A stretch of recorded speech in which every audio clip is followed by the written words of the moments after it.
আলাস্কায় Trump Putin বৈঠক, Ukraine যুদ্ধ বন্ধে নতুন অধ্যায়। আগামী 15ই আগস্ট বরফে ঢাকা আলাস্কার মাটিতে মুখোমুখি বসছেন বিশ্বের দুই প্রভাবশালী নেতা, মার্কিন প্রেসিডেন্ট ডোনাল্ড ট্রাম্প এবং রুশ প্রেসিডেন্ট ভ্লাদিমির পুতিন। বৈঠকের মূল উদ্দেশ্য দীর্ঘদিন ধরে চলতে থাকা ইউক্রেন যুদ্ধের অবসান এবং শান্তির রোডম্যাপ নির্ধারণ।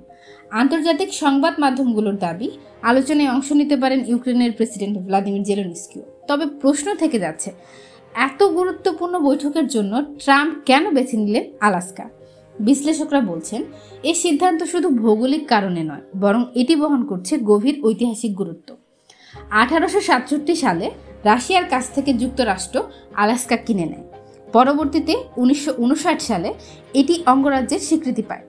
এখন সেই সাবেক রুশ ভূখণ্ডেই বসতে যাচ্ছে শান্তি আলোচনা, যা ইতিহাসে এক বিশেষ প্রতীক হিসেবে জায়গা করে নেবে। ট্রাম্পের রাজনৈতিক অবস্থানও এই সিদ্ধান্তের পেছনে ভূমিকা রাখছে। দ্বিতীয় মেয়াদে ক্ষমতায় আসার পর থেকেই তিনি ইউক্রেন রাশিয়া যুদ্ধ বন্ধের চেষ্টা চালিয়ে যাচ্ছেন। নির্বাচনী প্রচারণায় তিনি প্রতিশ্রুতি দিয়েছিলেন ক্ষমতায় এলে মাত্র 24 ঘন্টায় যুদ্ধের অবসান ঘটাবেন। এমনকি দাবি করেছিলেন যদি তিনি বাইডেনের স্থানে থাকতেন তাহলে যুদ্ধ শুরুই হতো না। কিন্তু এ পর্যন্ত তার বিভিন্ন উদ্যোগ ফলপ্রসূ হয়নি।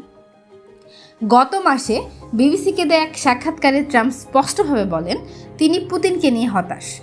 ক্রমে এই হতাশা বাড়তে থাকায় তিনি 8ই আগস্ট পর্যন্ত যুদ্ধ বন্ধের সময়সীমা বেঁধে দেন রাশিয়ার জন্য। তবে সময়সীমার শেষের দিনে কঠোর পদক্ষেপ না নিয়ে ঘোষণা দেন 15ই আগস্ট আলাস্কায় হবে বহুল প্রত্যাশিত এই সম্মেলন। রাশিয়ার দিক থেকেও এই সিদ্ধান্তকে ইতিবাচকভাবে দেখা হচ্ছে।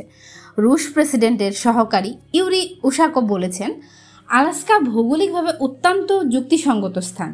যুক্তরাষ্ট্র ও রাশিয়া আসলে প্রতিবেশী দেশ, যাদের মাঝে শুধু বেরিং প্রণালী বিভাজক। তাই আলোচনায় অংশ নিতে রুশ প্রতিনিধিদের শুধু উড়োজাহাজে করে প্রণালী পার হলেই হবে।